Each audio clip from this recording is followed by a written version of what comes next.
Good morning.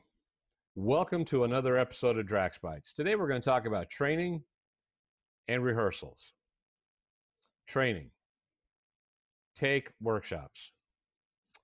In my professional career, I have taken no less than I would say 290 to 330 performance-based workshops. Workshops on voice acting, workshops on improv, workshops on comedy. I know I'm not always funny, but at least I understand a joke. Workshops on MC skills, workshops on staging, workshops on segments, workshops on everything you can imagine. Many I took over and over again because a workshop isn't about learning a thing. It's not like going to a class and learn A, B, C and recite A, B, C rote. Rather, it's honing a talent and a skill within you. And so when you go to a workshop,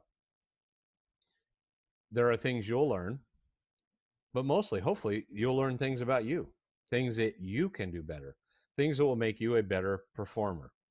If I was to say anything, I would say the three things a DJ really should do absolutely well: be a great master of ceremony and a storyteller, and they're not always one and the same, but I'm keeping them together for the point of brevity. Two, be a great study of crowd trends, be able to read your audience. And three, be able to mix music and blend music so that songs that people wouldn't normally think would go together can be put together. I'd ask you, how many of you know how to harmonic mix? How many of you beat mix? But it's really limited to stacking a bunch of 128 BPM songs up against each other. Can you beat mix 60 to 80? Can you beat mix 80 to 120? Can you take 60 and make it into 120? You absolutely can, if you know what to do and how to do it. You learn those things from taking workshops. When we produced the Las Vegas DJ show, we ran a series of workshops with Scratch Academy. Why? To teach people mixing and scratch mixing, because those were important skills, and I still think that they are important skills. And to anyone out there, if you think you have learned everything there is to learn about being a DJ, about learning to mix, you're just wrong. The greatest DJs practice and practice and practice. The best actors do. The best speakers do. The best singers do. Here's what I'd like to suggest. Workshops, workshops, workshops. But what I'd also like to talk to you a bit about is rehearsal. If you have somebody's once-in-a-lifetime event scheduled for Saturday, in my opinion, you should rehearse everything you're going to say. You should write it all down. No glib off-the-cuff comments. Everything you say should be scripted, written, memorized, brought to a place in your mind where it's easily recalled. Now, I'm not going to say you can't use a script or an iPad or whatever. I never did. I think it looks much better when you don't. But if you need that crutch, take it. But hone what you're going to say. Compress the number of words to just the important things that need to be said. An example of this is we see so many cases of DJs. Ladies and gentlemen, can I have your attention? Can I have your attention? Can I have your attention? Attention, please. When you ask the audience for their permission, you've given them the right to tell you no, to tell you, I'm not going to pay attention to you. But when you walk out into the middle of the dance floor and say nothing, maybe run the music up a little bit and then drop it and say nothing, everyone will turn to look to see what happened and what you have to say. And when you do something as simple as saying, good evening, welcome to Bob and Carol's reception. Boom. What is that crowd going to do? They're going to applaud because you gave them the permission to do so. Didn't ask them and you didn't tell them. You gave them the opportunity. the permission to cheer, permission to clap, to scream, to whoop it up because you did it. Keep your announcements short. Don't say anything that isn't critical. Here's an example. Oh, you have somebody's lost car keys. I'm sorry. I'm not going to make an announcement about their car keys. Somebody's car lights are on. Not going to announce about those either. I'll give them a jump if they need one after the event. Lost and found? Nope. We'll put it over on the stage, or we'll put it somewhere, or we'll give it to the hotel desk or the room captain.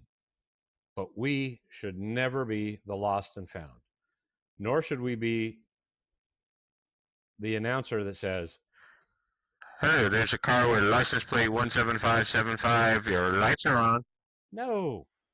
What an energy kill. What a buzzkill. Disrupt a rockin' party with an announcement that somebody's lights are on, or you found somebody's car keys. Not needed. No point. If somebody comes up and asks, have some keys been turned in, say, I direct all lost and found items to the room captain. They take care of it. They're the venue. It's what they do. It's what they get the big money for. So as you work and hone and train your voice, one person was talking about, do you have a DJ voice? Well, of course we have a DJ voice. We have our voice, and we have a DJ voice, and we have a higher voice, and we have a voice that we can use down low with inflection. There is no end to what you can create emotionally if you learn to control your voice, if you learn to modulate it, if you learn how to use your voice as a tool. To say only talk with your natural voice would be like to tell a singer only sing alto or baritone or tenor. Sing with the voice that you need to in the moment, because in the moment, that's what's required and you will use it. If there's a time when you have to have that deep, raspy baritone voice, great, lay it out. If there's a time you don't, like you're talking to a person one-on-one, fine. If you're on the mic and you want to use a soft, natural voice, go for it. But learn and understand the goals of how to elevate the vocal volume of your voice so it activates things like your microphone well without sounding like you're on stage projecting. Workshops, there's a lot of them. Tons of them. Well, I won't name them all for fear of not naming them all. Next thing I would tell you to do, sales workshops. Learn to sell. Learn to operate your business. If you use QuickBooks, take a QuickBooks workshop. Learn how to unleash the power of the software that you bought. If you have any of the mixing platforms, work with a mentor. Get some training how to best utilize the platform that you have, be it Serato, Tractor, Mixmeister, Virtual DJ, whatever it is that's floating your boat. Learn to use it to its fullest potential, because all of these things become part of a collective toolbox, a toolbox that's yours. It's unique to you. And when you can do things with your software that other people with the same platform can't, that's a unique selling proposition. It becomes something different about the experience. Workshops, rehearsal, and training. Folks, that's what you need to do. Get them, take them, be engaged.